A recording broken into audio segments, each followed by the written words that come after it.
யாத்திராகமம் 18ஆம் அதிகாரம். தேவன் மோசேக்கும் தமது ஜனமாகிய இஸ்ரவேலுக்கும் செய்த யாவையும், கர்த்தர் இஸ்ரவேலை எகிப்திலிருந்து புறப்பட பண்ணினதையும், மீதியானில் ஆசாரியனாயிருந்த மோசேயின் மாமனாகிய எத்திரோ கேள்விப்பட்ட போது, மோசேயின் மாமனாகிய எத்திரோ மோசேயினாலே திருப்பி அனுப்பிவிடப்பட்டிருந்த அவன் மனைவியாகிய சிப்போராளையும் அவளுடைய 2 குமாரரையும் கூட்டிக் கொண்டு பிரயாணப்பட்டான்.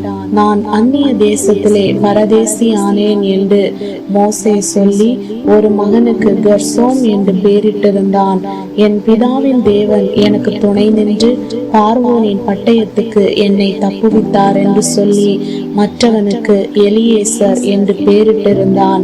மோசேயின் மாமனாகிய எத்திரோ மோசேயின் குமாரரோடும் அவன் மனைவியோடும் கூட அவன் பாளையம் இறங்கியிருந்த தேவ பர்வதத்தினிடத்தில் வனாந்திரத்துக்கு வந்து, எத்திரோ என்னும் உம்முடைய மாமனாகிய நானும் உம்முடைய மனைவியும் அவளோட கூட அவளுடைய 2 குமாரரும் உம்மிடத்திற்கு வந்திருக்கிறோம் என்று மோசேக்கு சொல்லி அனுப்பினான்.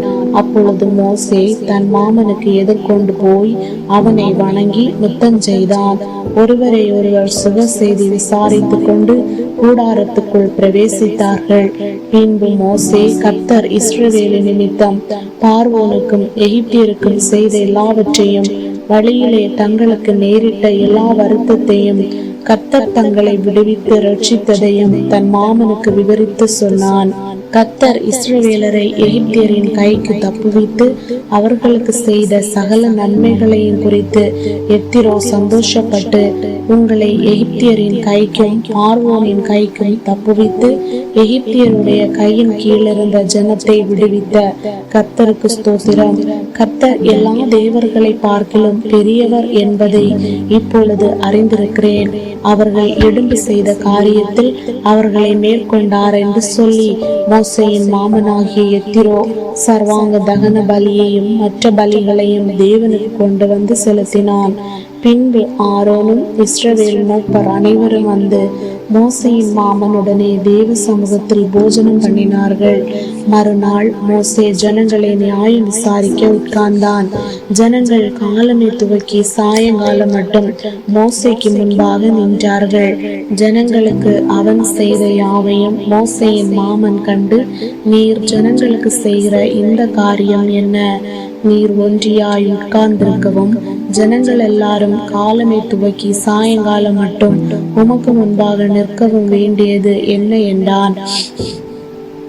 அப்பொழுது மோசே தன் மாமனை நோக்கி, தேவனிடத்தில் விசாரிக்கும்படி ஜனங்கள் என்னிடத்தில் வருகிறார்கள்.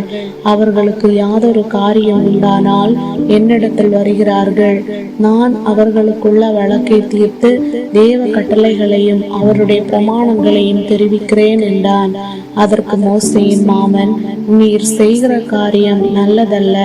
நீரும் உம்மோடே இருக்கிற ஜனங்களும் தோய்ந்து போவீர்கள்.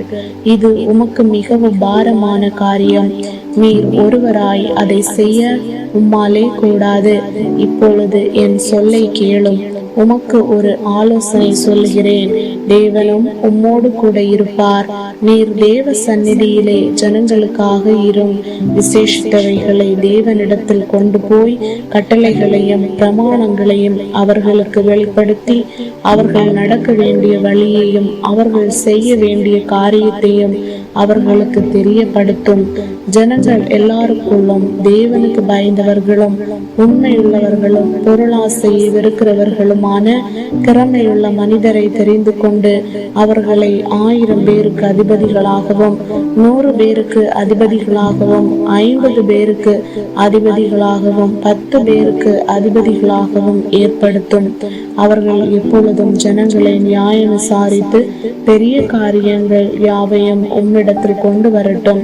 சிறிய காரியங்கள் யாவையும் தாங்களே தீர்க்கட்டும்.